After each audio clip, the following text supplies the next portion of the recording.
各位假兩嘅讀者，咁啊新年快樂啦！先祝大家虎虎生威，萬事勝意。咁啊嚟到虎年啦，我哋今日試嘅車咧，喂都非常之應節喎，都係貓科嘅動物，不過就唔係虎咯，係豹，但係都係哇哇聲嘅。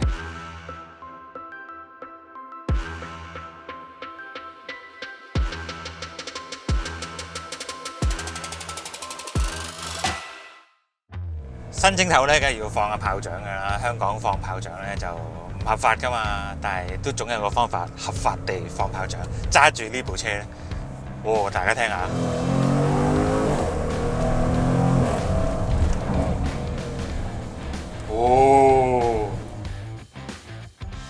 翻查翻資料啦 ，Jaguar 嘅 F-Pace 咧，其實上年已經轉咗款㗎啦。我哋一路都未試過㗎喎，原來係咁啊！今日一試咧，試最勁嘅 SVR 版本啦。咁啊，輕輕交代少少facelift 咗唔同嘅嘢啦。咁啊，頭燈啦、尾燈啦，最正路嘅。講緊普通版啦。咁啊，入邊咧就轉成一個Preview Pro 嘅 Touch Mon 啦。咁呢個 Mon 咧係幾得意嘅。如果你側邊睇咧，你會發覺呢個 Mon 咧微彎嘅。咁 SVR 版本咧，梗係有啲唔同啦，再辣啲啦。咁啊，首先咧嗰份前擾流啦，你見到側邊嗰兩個入氣塞咧，哇，搲得好大。咁啊，我哋今日呢架車係靚黑色嘅，襯呢啲啞黑色嘅處理咧，哇，好陰陽交錯啊！我覺得好有型。車尾咧亦都係重點，嗰四碌死嘅喉咧，喂，粗到〜不特之了，係一個好好嘅音響系統啦。咁你見到側邊咧，亦都有兩隻 diffuser 喺個車底度啦，負責疏走啲氣流啦。咁喺高速嗰時啦，唔係話好大份，但係有實際嘅功效。咁另一個顯眼嘅地方咧，就係四隻鈴啦，22寸，P0 頭 size 去到265，尾仲誇張295。咁另一個好中意嘅位就係佢個軌面罩啦。呢個軌面罩咧，honeycomb 形狀嘅，如果你細心啲睇咧，你就會見到好多六角形組成嘅。咁呢個六角形係啲咩咧？其實就係 Jaguar 60年代嗰陣時用嗰個 logo 啦。咁啊，將呢個咁嘅廠徽嘅象徵咧，擺咗落個軌面罩度。咁啊 ，Benz 都有啦。咁但係佢哋就刻意啲啦，全部都係星。咁啊，英國人就subtle啲嘅。講翻少少機械嘅嘢啦，作為F-Pace 嘅最強性能版本咧，呢架車咧就用咗一副5公升 V8 嘅 Supercharge 機器啦，咁啊亦都喺其他型號出現過㗎啦。佢嘅輸出咧就係550匹700個 Nm 扭力，咁啊比起 Facelift 之前嘅版本咧，馬力係不變嘅，但係個扭力咧就多咗20個 Nm 啦。0至100咧透過呢個8速自動波箱啦 ，ZF 製造嘅。4秒鐘搞掂，再聽下把聲，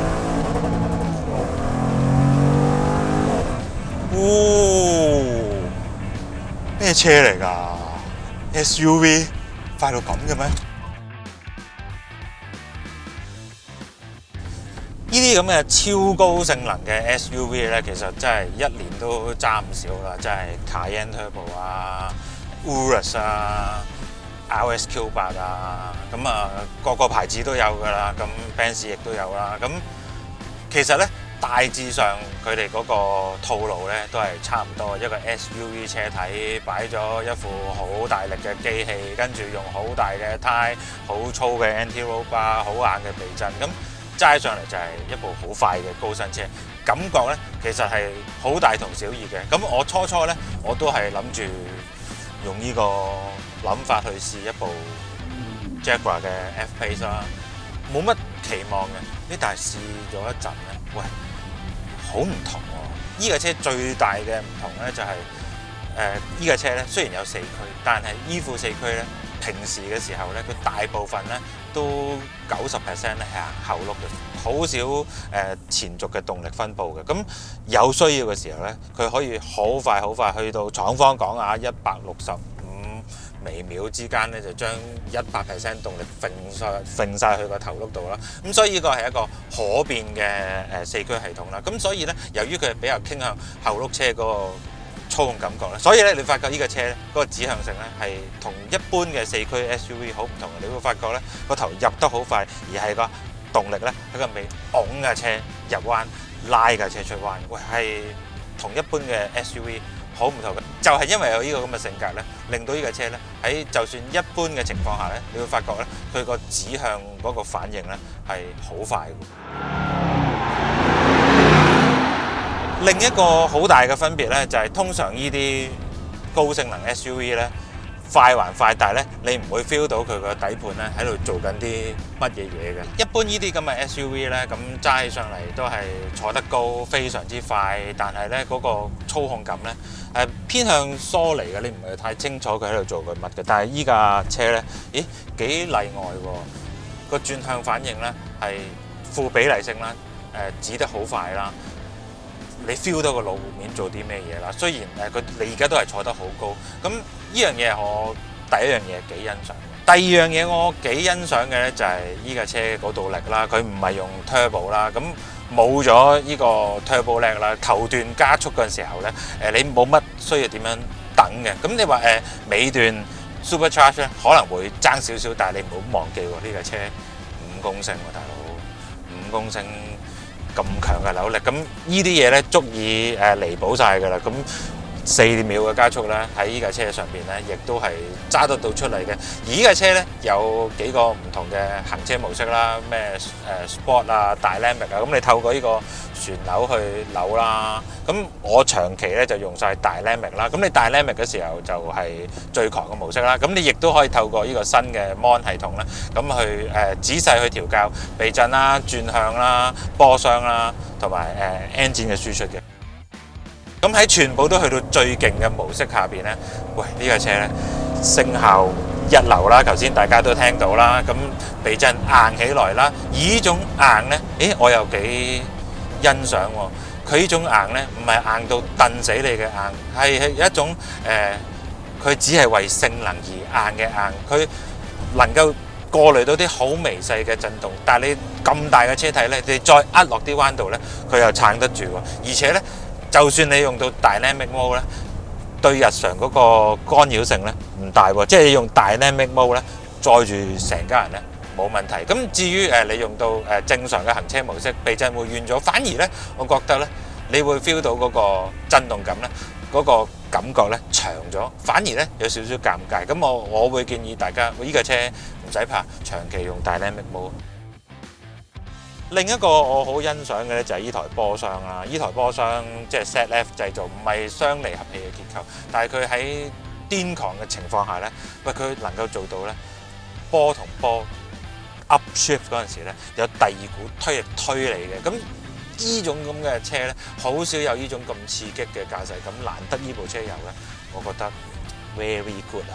純粹喺操控感嚟講咧，呢架車咧係有質感嘅，有溝通感嘅，你感覺到好重、好紮實，但係佢出奇地佢嘅入彎指向性靈活度係高，但係佢當然啦，你要顧慮佢就係佢嘅闊度啦，始終差唔多2.1米嘅車闊啦。我而家行緊成路咧，你劈起上嚟咧都真係要啲膽量。